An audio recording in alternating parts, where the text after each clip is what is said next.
నమస్కారం. కేంద్ర యూనియన్ బడ్జెట్లో ఎప్పుడు కూడా ఏ బడ్జెట్ అయినా కూడా ఎన్నికల ముందు ఒక రకంగా ప్రజారంజక బడ్జెట్ ప్రవేశపెట్టే ప్రయత్నం చేస్తారు. కానీ కొన్ని పరిమితులతో ఇది పెద్ద ప్రజారంజక బడ్జెట్ ఏం కాదు, కానీ చెప్పేటప్పుడు మాత్రం ప్రజలకు చెప్పేటప్పుడు లేకపోతే బహిరంగంగా బడ్జెట్ ప్రసంగంలో పేర్కొనేటప్పుడు రాయితీలను బహుముఖంగా ప్రస్తావిస్తుంటారు, ఎక్కువగా చెప్తుంటారు. ఉదాహరణకు ఆదాయ పన్ను స్లాబులు తగ్గించడం, ఆదాయ పన్ను మన మన పరిమితిని పెంచడం, ఇవన్నీ మనకు బయట కనపడుతుంటాయి.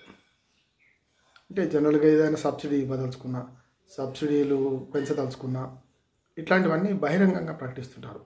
అంటే రాయితీలు పేదలకు మధ్యతరగతి వారికి ఇచ్చే రాయితీల గురించేమో బడ్జెట్లో ప్రముఖంగా ప్రస్తావిస్తుంటారు. అంకెల లోపలికి పోకుండా పైన ఇంత మేలు అవుతుంది అని చెప్తుంటారు. లేకపోతే ఒక్కసారి అంకెల కంపారిజన్ కూడా చేస్తుంటారు. పోయిన సంవత్సరం కన్నా ఈ సంవత్సరం ఇంత పెద్దగా చేశామని చెప్పి.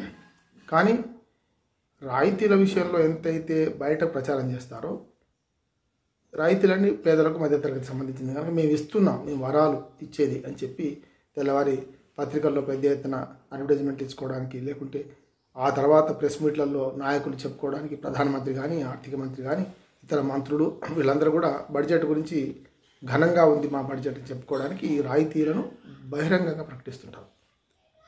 కానీ పెద్దలకు అవసరమయ్యే, పెద్దలకు మేలు చేసే, అవసరమయ్యే కూడా మేలు చేసే పాలసీస్ను బయటకు చెప్పారు ఎక్కడ కూడా. అందుకని ఈ బడ్జెట్లో లోపాయికారిగా పాలసీస్ నిర్ణయం వేరుగా జరుగుతుంది. ఆ పాలసీస్ వల్ల పెద్దవాళ్లకు, కార్పొరేటు సంస్థలకి, వ్యక్తులకి, తమ అనునాయులకి పెద్ద ఎత్తున లాభం చేకూరుస్తుంది. రాయితీలు మాత్రం బయటకు వస్తుంటాయి కనుక రాయితీల మీద విమర్శలు కూడా ఉంటాయి. ఉదాహరణకు గతంలో మనకు ఈ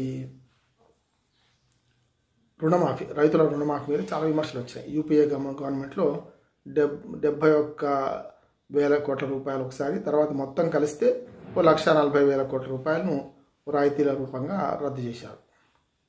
కానీ దానికి మూడింతల అది కాగానే అందుకు రైతులు ఎగవేతదారులు అవుతారు, రుణాలు ఎగవేస్తారు, పరపతి పోతుంది, రుణాల మాఫీ సరైనది కాదు అని పెద్ద ఎత్తున విమర్శ చెలరేగింది. కానీ దానికి రెండింతలు కానీ మూడింతలు కానీ ఈ పాలసీస్ వల్ల కార్పొరేట్ సంస్థలు దక్కినాయి.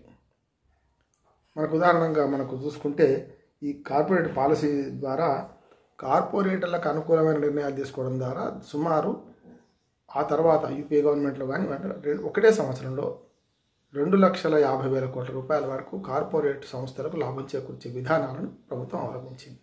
ఇక్కడనేమో మేము దానం చేస్తున్నామంటున్నారు, అక్కడనేమో అక్రమంగా కట్టబెడుతున్నారు, అన్యాయంగా మన ప్రజల సొమ్మును పాలకులు వాళ్ళ అన్యాయులకు. అట్లాగే రెండోది కూడా ఉంటుంది, రుణమాఫీ చేస్తేనేమో తప్పు, అదేమో రుణమాఫీ అంటున్నారు.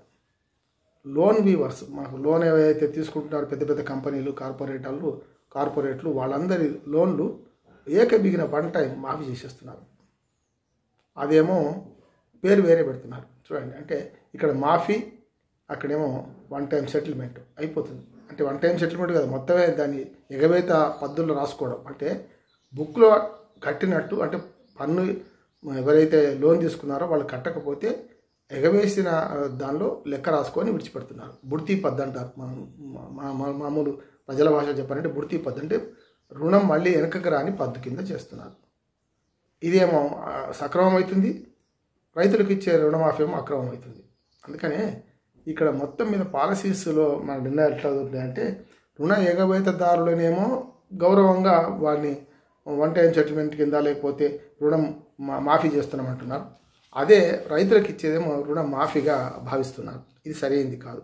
అందుకనే ఈ మొత్తం పాలసీ చూసుకుంటే మనకు ఇప్పుడు కూడా కనపడేది ఏంటంటే, పైకేమో మనకు మధ్యతరగతి వారికి, పేదలకు అవసరమైన పథకాలు చేస్తున్నామని ప్రభుత్వాలు ఘనంగా చెప్పుకుంటాయి, మిగతా రంగాలను అన్యాయం చేస్తూ వాళ్లకు కట్టబెడుతుంటారు. అందుకనే పాలసీస్కు, మాఫీ, రాయితీలకు ఈ పేర్లు వేరే పెట్టేసి ప్రభుత్వాలు మసిబూసి మారడికాయ చేస్తున్నాయి. ఇప్పటికైనా మనం తెలుసుకోవాల్సిందంటే, రైతులకు, పేద వర్గాలకు సంక్షేమ పథకాలకు ఇచ్చే సబ్సిడీలకు కొనసాగిస్తూనే కార్పొరేట్ పన్ను వేయడం ద్వారా కార్పొరేటర్ లాభం చేకూర్చే ఏవైతే విధానాలు ఉన్నాయో వాటిని మార్చుకోవాల్సిన అవసరం ఉంది. లేకపోతే కేవలం ఇది పైకి పేదల ప్రభుత్వాలని చెప్పుకుంటారు. ప్రభుత్వాలన్నీ కూడా పెద్దలకే గద్దలకే, అది పార్టీలకు అతీతంగా. వాళ్ళు బీజేపీ ఉండొచ్చు, అంతకుముందు యూపీఏ గవర్నమెంట్ ఉండొచ్చు, వాళ్ళు ఎన్డీఏ గవర్నమెంట్ ఉండొచ్చు. వీళ్ళందరూ కూడా అంతిమంగా తమ రాజకీయ ప్రయోజనాల కోసం పేదలకు వరాలు ఇస్తాయి, రాయితీలను ప్రకటిస్తాయి, పెద్దలకు లోపాయకారిగా పాలసీస్ పేరు మీద వాళ్ళకు అత్యధిక లాభం కలిగిస్తాయి. ఇది చరిత్రలో ఎప్పటి నుంచి జరుగుతుంది, ఇది కొనసాగుతుంది కూడా పార్టీలకు అతీతంగా. దీన్ని నివారించడానికి పేదలందరూ, ముఖ్యంగా విశ్లేషకులు కానీ, ముఖ్యంగా ఆర్థికవేత్తలు కానీ నడుము కట్టాల్సిన అవసరం ఎంతైనా ఉంది. నమస్కారం.